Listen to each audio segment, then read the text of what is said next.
দর্শক, আমরা গত কয়েক বছর যাবত দেখছি যে ছোট্ট একটা আন্দোলন আমাদের এই উপমহাদেশে, বিশেষ করে ছোট্ট ছোট্ট আন্দোলন শেষ পর্যন্ত সরকার পতন পর্যন্ত ঘটিয়েছে। শ্রীলঙ্কা, বাংলাদেশ, নেপাল। কাজে ছোট্ট আন্দোলনকে আজকের পৃথিবীতে আর ছোট্ট করে দেখবার কোনো সুযোগ নেই। আসসালামু আলাইকুম প্রিয় দর্শক, অন্যমঞ্চের আলোচনায় আপনাদের সকলকে আমন্ত্রণ জানাচ্ছি। সুপ্রিয় দর্শক, সাজ্জাদ কাদির স্বাগত জানাচ্ছি আমাদের চ্যানেলে। এই মুহূর্তে চলুন আপনাদের দিল্লিতে নিয়ে যাব। দিল্লিতে আসলে ঠিক কি হচ্ছে? সিজেপির রহস্যময় উত্থান, দিল্লির মসনদ কাঁপানোর লড়াই। রাহুল, যদি আমার এই চ্যানেলে নতুন হয়ে থাকেন তাহলে চ্যানেলটি সাবস্ক্রাইব করে পাশে থাকবেন। দর্শক, আমরা গত কয়েক বছর যাবত দেখছি যে ছোট্ট একটা আন্দোলন আমাদের এই উপমহাদেশে, বিশেষ করে ছোট্ট ছোট্ট আন্দোলন শেষ পর্যন্ত সরকার পতন পর্যন্ত ঘটিয়েছে। শ্রীলঙ্কা, বাংলাদেশ, নেপাল। কাজে ছোট্ট আন্দোলনকে আজকের পৃথিবীতে আর ছোট্ট করে দেখবার কোনো সুযোগ নেই। যদিও ভারতের ক্ষেত্রে ভারতের জনগণ বলে যে না, ভারতে কিছু হবে না, ভারতের মোদী সরকারকে এইরকম আন্দোলন করে ফেলে দেওয়া সম্ভব নয়। কিন্তু সম্ভব তো অনেক কিছু নয়। আমরা পৃথিবীতে যা ঘটেনি এমন ঘটনা অনেক জায়গাতে দেখেছি।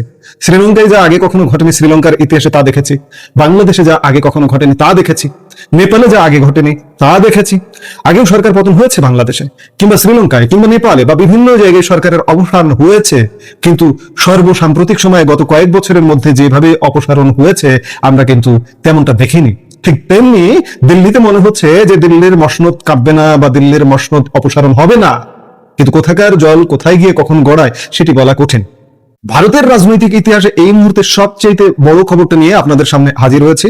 দিল্লির রাজপথ আজ রণক্ষেত্র, আর দেশের সর্বোচ্চ ক্ষমতার কেন্দ্রবিন্দুতে বাজছে তীব্র আশঙ্কার ঘণ্টাধ্বনি। মেডিকেল প্রবেশিকা পরীক্ষা নিটের প্রশ্নপত্র ফাঁসের ঘটনা থেকে শুরু হওয়া ক্ষোভের আগুন আজ দাবানলের মতো ছড়িয়ে পড়েছে মোদী সরকারের দোরগোড়ায়।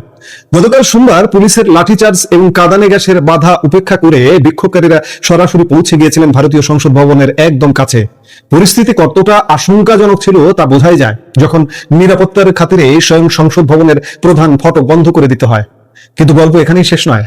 আজ মঙ্গলবার ঘটনার মোড় নিয়েছে এক নজিরবিহীন নাটকীয়তার দিকে। প্রধানমন্ত্রী নরেন্দ্র মোদীর লোক কল্যাণ মার্গের বাসভবনের অতি নিকটে হঠাৎ করে ধর্নায় বসে পড়েছেন লোকসভার বিরোধী দলনেতা রাহুল গান্ধী এবং কংগ্রেস সভাপতি মল্লিকার্জুন খড়গে।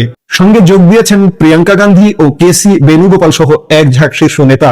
হঠাৎ কোথা থেকে উদয় হলো এই রহস্যময় সিজেপি বা ককরোচ জনতা পার্টি? তারা কারা? তাদের এই আন্দোলনে কিভাবে যুক্ত হলেন লাদাখের পরিবেশবাদী সোনম ওয়াংচুক? আর দিন দিন বিশাল থেকে বিশালতর হতে থাকা এই আন্দোলনকে আসলে ভারত জুড়ে বিপুল জনপ্রিয় নরেন্দ্র মোদীর শক্ত মসনদকে কাঁপিয়ে দিতে পারবে? ঘটনার সূত্রপাত কিন্তু হুট করে হয়নি। গতকাল সোমবার থেকে শুরু হয়েছে ভারতের সংসদের বাদল অধিবেশন। দেশের প্রধানমন্ত্রী নরেন্দ্র মোদী থেকে শুরু করে বিভিন্ন কেন্দ্রীয় মন্ত্রী এবং বিভিন্ন দলের সাংসদরা তখন সংসদ ভবনের ভেতরে উপস্থিত। ঠিক সেই মুহূর্তেই বাইরে সৃষ্টি হয় এক অভূতপূর্ব পরিস্থিতি। মেডিকেল প্রবেশিকায় বা নিট পরীক্ষার প্রশ্নপত্র ফাঁসের মতো স্পর্শকাতর এবং মারাত্মক অনিয়মের প্রতিবাদে ককরোচ জনতা পার্টি, সংক্ষেপে সিজেপির ডাকে আয়োজন করা হয়েছিল একটি বিরাট সংসদ অভিযান। ছাত্র ও যুব সমাজের এই বিশাল মিছিল যখন দিল্লির রাস্তায় নেমে আসে তখন তাদের ছত্রভঙ্গ করতে পুলিশ নির্মমভাবে লাঠিচার্জ এবং কাঁদানে গ্যাস প্রয়োগ করে বলে অভিযোগ ওঠে। আর কাঁদানে গ্যাসের শাঁসা ধোঁয়া পেরিয়ে বিক্ষোভকারীরা সোমবার দুপুরে ঠিকই পৌঁছে যান সংসদ ভবনের একদম কাছাকাছি। পরিস্থিতি সামাল দিতে নিরাপত্তা কর্মীরা দ্রুত সংসদের প্রধান ফটক বন্ধ করে দিতে বাধ্য হন। সিজেপির নেতৃত্বের চরম অভিযোগ, অত্যন্ত শান্তিপূর্ণ একটি ছাত্র যুব আন্দোলনে দিল্লি পুলিশ সম্পূর্ণ দমনমূলক এবং স্বৈরাচারী আচরণ করেছে। ছাত্রদের যৌক্তিক দাবি শোনা তো দূর, উল্টো তাদের রক্তে রঞ্জিত করা হয়েছে দিল্লির রাজপথ। এবার প্রশ্ন উঠতে পারে, এই সিজেপি বা ককরোচ জনতা পার্টি আসলে কারা? এরা কোথা থেকে হঠাৎ রাজপথে উদয় হলো? আর এদের নেতৃত্বেই বা কারা আছে? আসলে নিট পরীক্ষার মারাত্মক প্রশ্নপত্র ফাঁসের প্রতিবাদ এবং কেন্দ্রীয় শিক্ষামন্ত্রী ধর্মেন্দ্র প্রধানের ইস্তফার এক দফা দাবি তুলে আজ থেকে ঠিক এক মাস আগে রাজধানীর যন্তর মন্তরে প্রথম আন্দোলন শুরু করেছিল এই সিজেপি। কিন্তু গোড়ার দিকে ভারতের প্রধানমন্ত্রী নরেন্দ্র মোদী কিংবা স্বরাষ্ট্রমন্ত্রী অমিত শাহ সরকারের এই দুই নীতি নির্ধারক সিজেপির এই আন্দোলনকে বিন্দুমাত্র ধর্তব্যের মধ্যেই আনেননি। বলা যায় একেবারে গুরুত্ব দেওয়া হয়নি ছাত্রদের এই ক্ষোভকে। কিন্তু পরিস্থিতি পুরোপুরি পাল্টে যায় ঠিক তখনই যখন এই আন্দোলনে সম্প্রতি সরাসরি এসে হাত মেলান লাদাখের বিশ্বখ্যাত পরিবেশ কর্মী ও আন্দোলনকারী সোনম ওয়াংচুক। সোনম ওয়াংচুক ধর্নাস্থলে যোগ দিয়ে শুরু করেন টানা অনশন। ওয়াংচুকের এই যোগদান আর অনশন আন্দোলনের আগুনে যেন পেট্রোল ঢেলে দেয়।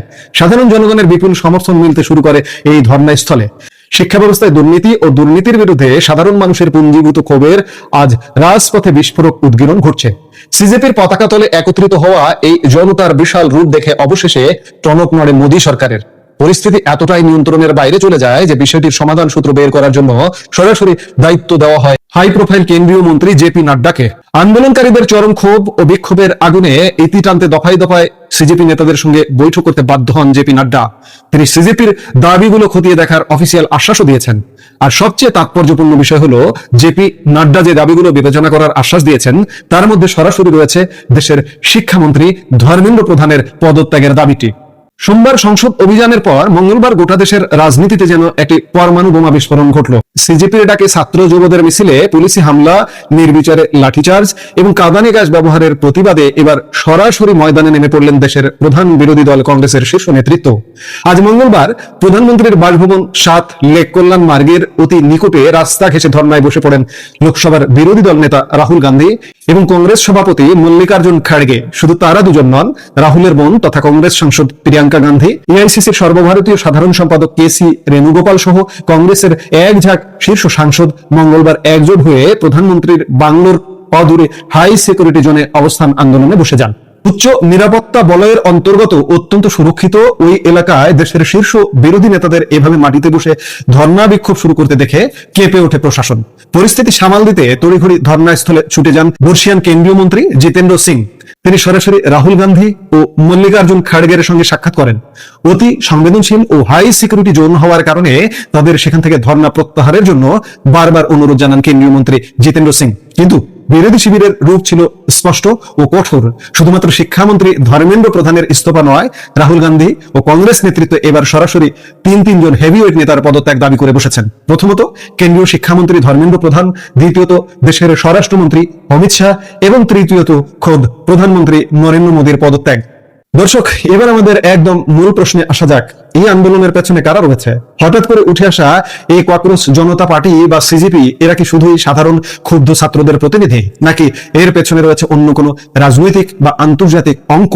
আমরা একটু আগেই বলছিলাম যে দেশে দেশে, আমাদের উপমহাদেশের দেশে দেশে এই ছাত্র জনতার নাম দিয়ে সরকার পতন হয়েছে এবং পরক্ষণে গবেষণা করে দেখা গেছে এই ছাত্র জনতার পেছনে বিদেশি শক্তি রয়েছে। যেমন বাংলাদেশের কথাই যদি বলি, বাংলাদেশে 24 জুলাই আগস্টে যে ছাত্র জনতা তথাকথিত আন্দোলন, তার পেছনে বিদেশি শক্তি ছিল। এদের পেছনে কারা? রাজনৈতিক বিশেষজ্ঞদের একাংশ প্রশ্ন তুলছেন, দিন যত গড়াচ্ছে এই আন্দোলন কিন্তু তত বড় ও রাজনৈতিকভাবে বিপজ্জনক রূপ নিচ্ছে। এর পেছনে দেশি বা বিদেশি যে শক্তি থাকুক না কেন, একটা বিষয় কিন্তু আজ দিনের আলোর মতো পরিষ্কার। ভারতের ছাত্র সমাজ, তরুণ প্রজন্ম এবং সাধারণ জনতার মধ্যে নিট পরীক্ষার কেলেঙ্কারি নিয়ে ক্ষোভের আগুন দাউ দাউ করে জ্বলছে। যে আন্দোলন 1 মাস আগে যন্তর মন্তরে সামান্য একটি প্রতিবাদ হিসেবে শুরু হয়েছিল, তাতে সোনম ওয়াংচুকের অনশন, সিজেপির রাজপথ দখল এবং পরবর্তীতে রাহুল গান্ধী, প্রিয়াঙ্কা গান্ধী ও মল্লিকার্জুন খড়গের মতো হেভিওয়েট বিরোধী নেতাদের সরাসরি যুক্ত হওয়া ইঙ্গিত দিচ্ছে আন্দোলন এখন আর সাধারণ কোনো ছাত্র বিক্ষোভের মধ্যে সীমাবদ্ধ নেই। এটা এখন সরাসরি ভারতের ক্ষমতার কেন্দ্রবিন্দুকে চ্যালেঞ্জ ছুড়ে দেওয়ার জন্য রাজনৈতিক হাতিয়ারে পরিণত হয়ে উঠছে। আমরা মিল পাচ্ছি। এই ছাত্র জনতার নামে আন্দোলন শুরু হয়, পেছনে বিদেশি শক্তি থাকে এবং দেশের যে সরকারের বাইরে যে রাজনৈতিক দলগুলো থাকে, বিরোধী দল থাকে, তারা আবার পেছন থেকে আগুনে তুষ ছেটায়। আমরা বাংলাদেশের ক্ষেত্রে দেখেছি আওয়ামী লীগ সরকার পতনের পেছনে বিএনপি তুষ ছিটিয়েছে, জামাত তুষ ছিটিয়েছে এবং অন্যান্য যেসব দেশে এই ঘটনাগুলো ঘটেছে সেক্ষেত্রেও সেটি ঘটেছে। আজকে ভারতে কিন্তু এই ছোট্ট একটি আন্দোলন, এই ককরোচ জনতা পার্টি অনলাইন বেসড একটি প্ল্যাটফর্ম, এই প্ল্যাটফর্মটি আস্তে আস্তে কেন যেন বিস্ফোরণ ঘটাচ্ছে। এর শেষ কোথায়? গত 1 দশকে ভারতে নরেন্দ্র মোদীকে একজন একক ও অপরাজয় নেতা হিসেবে দেখে এসেছে বিশ্ব। তার জনপ্রিয়তা দেশ ছাড়িয়ে বিশ্ব জুড়ে। কিন্তু শিক্ষা ব্যবস্থায় একের পর এক কেলেঙ্কারি, লাখ লাখ পরীক্ষার্থীর ভবিষ্যৎ অনিশ্চয়তা এবং তার উপর সাধারণ মানুষের পুঞ্জীভূত ক্ষোভ আজ যে আগ্নেয়গিরির মতো ফেটে পড়েছে, তা কি সত্যিই মোদীর সেই শক্তিশালী মশমুদকে নাড়িয়ে দিতে পারবে? জেপি নাড্ডার দফায় দফায় বৈঠক এবং কেন্দ্রীয় মন্ত্রী জিতেন্দ্র সিংহের হাত জোর করে অবস্থান প্রত্যাহারের অনুরোধ প্রমাণ করে দিচ্ছে মোদী সরকার কিন্তু এই আন্দোলনকে আর হালকাভাবে নিতে পারছে না। শিক্ষামন্ত্রী ধর্মেন্দ্র প্রধানের ইস্তফার দাবি কি সরকার শেষ পর্যন্ত মেনে নেবে? স্বরাষ্ট্রমন্ত্রী অমিত শাহ এবং প্রধানমন্ত্রী মোদীর পদত্যাগের দাবিতে বিরোধীদের এই আক্রমণ কতদূর যাবে? আর সোনম ওয়াংচুক ও সিজেপির এই যুগলবন্দী ভারতের রাজনীতিতে নতুন কি মোড় আনে, তা দেখার জন্য পুরো ভারতবাসী কিংবা পুরো বিশ্ববাসীকে অপেক্ষা করতে হবে নিশ্চয়ই। এই মুহূর্তের ভিডিও থেকে বিদায় নিতে চাইছি। দেখা হবে পরবর্তী ভিডিওতে। সে পর্যন্ত ভালো থাকুন, সুস্থ থাকুন।